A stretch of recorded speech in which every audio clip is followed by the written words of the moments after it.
Buenos días, bienvenidos al canal de YouTube de yuracuna.es.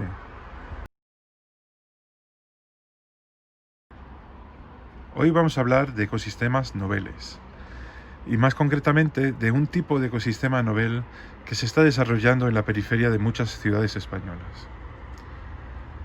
Para empezar, ¿qué es un ecosistema novel? Un ecosistema novel es el que se desarrolla en terrenos que han sido fuertemente degradados, alterados por la acción del hombre. Terrenos en los que la vegetación inicial del lugar ya no puede desarrollarse, porque han cambiado por completo las condiciones. Es frecuente que en este tipo de ecosistemas aparezcan especies alóctonas, generalmente más generalistas y mejor adaptadas al nuevo tipo de condiciones.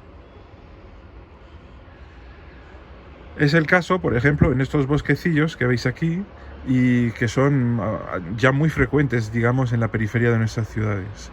Unos bosquecillos dominados por especies alóctonas, como pueden ser el ailanto, el olmo de Siberia o la robinia, por poner tan solo los más frecuentes.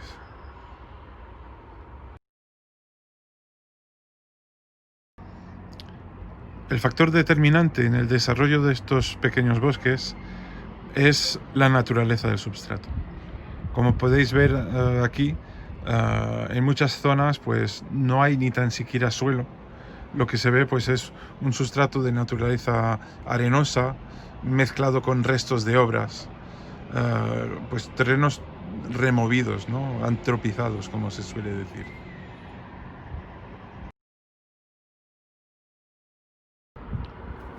La especie más frecuente en esos bosquecillos que se están formando en periferia de nuestras ciudades es, sin lugar a dudas, el olmo de Siberia. En el barrio de Moratalá en el que vivo, yo creo que representa fácilmente más del 95% de los árboles que crecen espontáneamente. El olmo de Siberia es un árbol originario de Asia, más concretamente de Asia Central, Mongolia, norte de China, de unas zonas con un clima muy duro. Y eso explica que pues, no ha tenido muchas dificultades en adaptarse al clima mediterráneo. A pesar de la gran variabilidad que se puede observar en los olmos de nuestras ciudades, los olmos que se naturalizan en la periferia de nuestras ciudades son mucho más próximos al olmo de Siberia. Esto se debe pues, a un fenómeno de selección natural que lo que hace es favorecer, digamos, el genoma más resistente a este clima. Y claramente en terrenos secos, en terrenos expuestos a sequías prolongadas, es el genoma del olmo de Siberia el que se ve privilegiado. De ahí que los olmos que crecen en la periferia pues se parezcan mucho más al olmo de Siberia que a los olmos que podemos encontrar en la ciudad, que son una mezcla mucho más diversa y variada.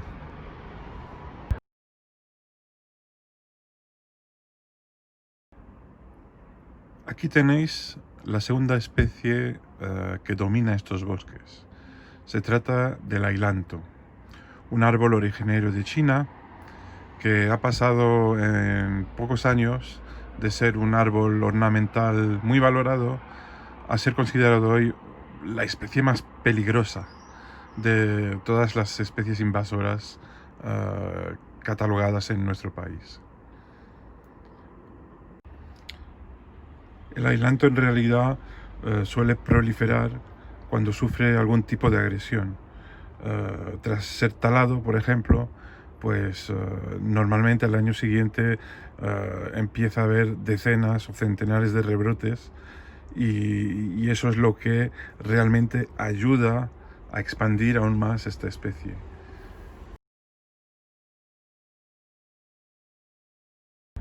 Muy bien, pues aquí tenéis la tercera especie de árbol que se suele encontrar en estos tipos de bosques, que es la robinia. La robinia es un árbol de origen norteamericano que aquí en Madrid, por lo menos en mi barrio, pues es relativamente poco frecuente. Digamos, suele ser más frecuente en la mitad norte de España.